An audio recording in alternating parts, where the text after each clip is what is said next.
একটি মাত্র গম্বুজ নিয়ে মাথা উঁচু করে দাঁড়িয়ে আছে বিশ্বের সবচেয়ে ছোট এই মসজিদ। ভেতরে প্রবেশের জন্য রয়েছে একটি দরজা, আর মসজিদের ভেতরে জায়গা এতটাই কম যে একসাথে মাত্র 3 জন মানুষ সেখানে নামাজ আদায় করতে পারেন। পৃথিবীর অন্য কোনো দেশে এর চেয়ে ছোট আয়তনের কোনো মসজিদের অস্তিত্বর কথা এখন পর্যন্ত জানা যায়নি। ফলে অনেকের মতেই এটি বিশ্বের সবচেয়ে ছোট মসজিদ। কালের সাক্ষী হয়ে দাঁড়িয়ে থাকা শতবর্ষী এই প্রাচীন স্থাপনাটি অবস্থিত বগুড়ার সান্তাহারের তারাপুর গ্রামে। এটাই বহু পুরাতন মসজিদ। কবে দিয়ে এই মসজিদটা হয়েছে কে বলতে পারে না, মানে কত সালে যে মসজিদটা হয়েছে। আমি শুনি বহু পুরাতন মসজিদ, পৃথিবীর সবচেয়ে ছোট মসজিদ। সান্তাহার পৌর শহর থেকে মাত্র 3 কিলোমিটার দূরে তারাপুর গ্রামের দক্ষিণ পাড়ায় গেলে দেখা মিলবে এই পরিত্যক্ত নামহীন মসজিদটির।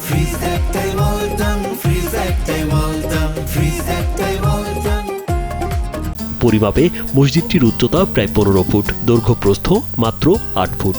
এর দেয়ালের পুরুত্ব 1.5 ফুট, দরজার উচ্চতা 4 ফুট এবং চওড়া মাত্র 1.5 ফুট। দরজার আকৃতি ছোট হলেও একজন পূর্ণবয়স্ক মানুষ অনায়াসে এর ভেতর ঢুকতে এবং বের হতে পারেন। ছোট এই মসজিদের দরজায় রয়েছে 2টি আকর্ষণীয় গিলান বা রাজকীয় কারুকার্য। হওয়ার পরে মনে করো যে তার বাপ মনে করো 3 পিঢ়ি গত হয়ে চলে গেছে। যাওয়ার পরে এখন আসা একেবারে লাঠিপুতির যুগে আসা, ওদের আর কোনো অস্তিত্ব নাই, ওনারা ওটার মেরামত করতে পারেন।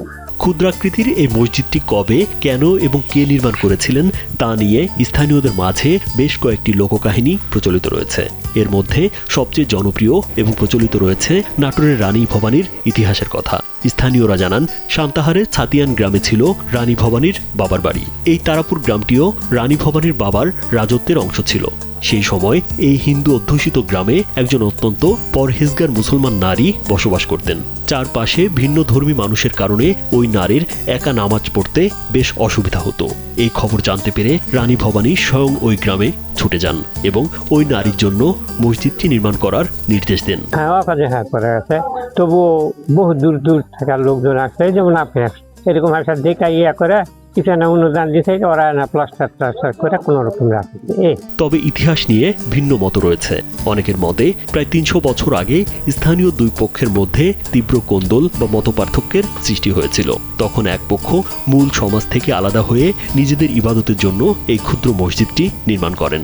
দুই পক্ষ ওই মনে করো ওই পিরিয়ড যা ওনার পিড়ি যখন আসলো তখন মনে করো দুই পক্ষের থেকে একটা গন্ডগোল সৃষ্টি হয়েছে।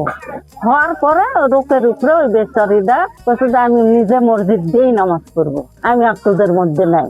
এই জন্য করে মসজিদটা হয়েছে। বর্তমানে এখানে নিয়মিত নামাজ না হলেও মসজিদটিকে ঘিরে স্থানীয়দের মাঝে এক ধরনের ধর্মীয় আবেগ ও বিশ্বাস কাজ করে। দূর দূরান্ত থেকে অনেকে এখানে এসে মানত করেন। এখনো কোনো ভক্ত বা দর্শনার্থী এখানে এসে মানত করলে স্থানীয় এক নারী সেই মানতের টাকা দিয়ে খিচুড়ি রান্না করে গ্রামবাসীর মাঝে বিতরণ করেন। রাজীব বিশ্বাস, কালবেলা।